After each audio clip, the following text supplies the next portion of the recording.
Look at a map of the world. We usually just take all those solid borders and bright colors completely for granted, right? But what actually happens when a non-state actor decides, hey, we're not playing by these established rules anymore, and literally just starts claiming its own territory? Okay, let's dive right into this explainer, because we're going to ask a really provocative question about the absolute foundation of global governance. We are living through this crazy era where the traditional monopoly of the nation-state is being actively challenged, and as you'll see, the ways these new entities are doing it, they literally couldn't be more different. Today, we're exploring a seriously fascinating dichotomy. We're contrasting two radically different non-state entities that are out there right now, actively challenging the traditional nation-state model. We'll be looking super closely at the endgame of two entirely opposed forces. On one side, you have the violent coercion of the terror non-state, and on the flip side, we have the peaceful cryptographic consensus of the proposed network state. It's basically a battle of totally opposing philosophies, both aiming to redraw the map. So here's our roadmap for today. 1. The nation-state challenged. 2. Rise of terror non-states. 3. Rejecting global legitimacy. 4. The network state concept. 5. The on-chain census. And finally, 6. The endgame, two paths. All right, kicking things off with Section 1, the nation-state challenged, setting the baseline for sovereignty. So since way back in 1933, the Montevideo Convention has basically provided this ultimate checklist for statehood. It's a baseline that is now being tested from two completely opposite directions. Think about it. For almost a century, if you wanted to be recognized as a legitimate country, think of any nation from Canada to Japan, you needed four specific things: defined physical territory, a permanent population, a functioning government, and, this is crucial, the capacity to enter into diplomatic relations with other states. It's like this established international club, right? Everyone agrees to the rules. But the strict membership requirements of this club are currently being completely subverted by entities that are either bypassing them entirely or forcefully rewriting them. Moving to Section 2, Rise of Terror Non-States. The path of violent disruption. This definition really shows how groups like ISIS and Boko Haram aren't just your standard insurgents. They are entities attempting to forcefully supplant legacy institutions. Our source material from the Brooklyn Law Review defines this specific modern phenomenon as the terror non-state. Now, unlike traditional liberation movements, which might fight for the self-determination of an oppressed people, a terror non-state takes power by pure brute force. They actually become the oppressive regime. They don't just want to stir up chaos. No, they actively wrest control of actual geography to impose their own brutal systems of governance. And by explicitly subverting human rights, they're actively destroying that fundamental social contract that usually exists between a state and its people. When you look at the legal analysis of groups like ISIS and Boko Haram, it reveals something wild. These entities violently take actual physical territory and then claim the authority to govern the populations trapped inside. All of this despite completely failing the legal definition of a state. Their borders shift daily based on battlefield victories or losses, so their territory is entirely undefined. Plus, the populations they govern, they're essentially hostages, not citizens, which makes them impermanent. And yet, they build these vast bureaucracies, they collect taxes, they enforce their rules with absolute brutality.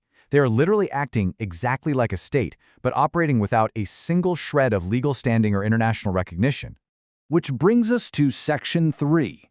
Rejecting global legitimacy, the dark endgame. So here is the really crucial point. Terror non-states use violence and coercion with the explicit goal of destroying the global order. They completely reject any form of peaceful integration. Unlike almost any other political movement in history, they display complete indifference to global legitimacy. They absolutely do not want a seat at the United Nations. They have zero desire to sign treaties or engage in global trade. Their endgame is to completely flout international law, project terror globally, and forcefully replace existing systems. Basically, they view diplomatic recognition not as some ultimate goal, but as an absolute anathema to their entire existence. Okay, let's pivot sharply here to Section 4, the network state concept, the path of peaceful disruption. Now, I want you to think about the online communities you already belong to.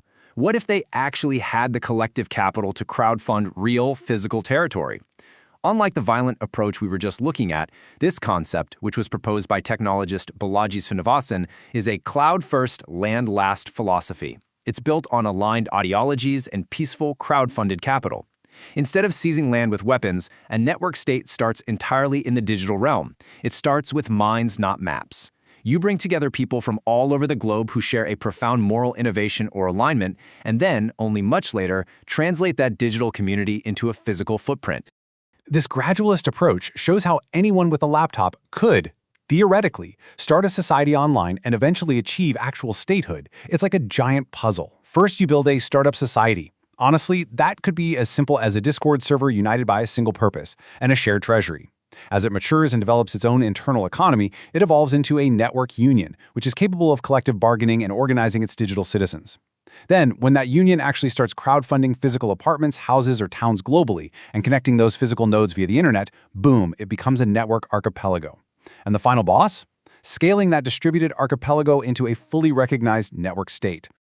Let's dig into the how in Section 5, the on-chain census, cryptographic proof of scale.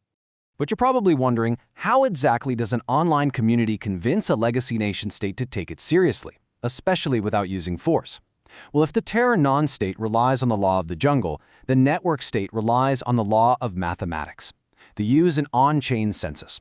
To put it super simply, on-chain just means using a public unhackable digital ledger, like a blockchain. Because it's completely cryptographic, anyone, anywhere can verify the numbers are real, which completely removes the need for trust.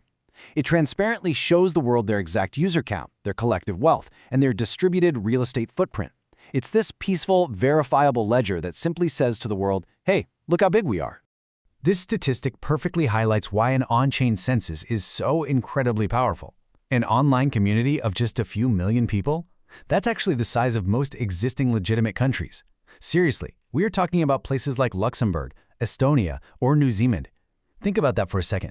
55% of UN-recognized states have populations under 10 million. So, when a network state's on-chain census undeniably proves it has 5 million committed citizens and billions of dollars in its treasury, it suddenly commands the exact same demographic and economic respect as over half of the United Nations. It literally forces legacy states to pay attention, not through fear, but through sheer economic and numerical gravity. Which brings us to our final section, Section 6, the endgame, 2 paths. Coercion versus consensus. This dichotomy really reveals everything. One path subverts the global order through violent coercion, while the other seeks to buy into it peacefully through cryptographic consensus.